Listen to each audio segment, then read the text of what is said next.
Hey, what's going on, guys? Welcome back to the channel. Before we get this video started, if you're not subscribed to the channel, go ahead and hit that subscribe button. Also, make sure you smash that thumbs up button. It greatly helps out my channel. I'm going to show you how to replace your ignition coil on a Volvo.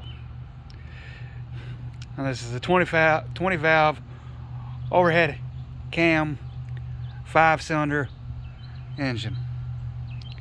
First thing we're going to do is remove the air filter box.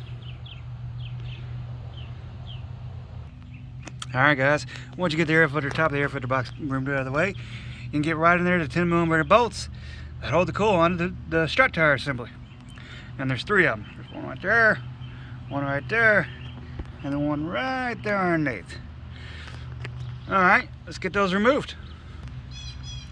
Alright guys, once you get the old coil assembly out of the way, you simply reverse the process and let's bolt the new one in place.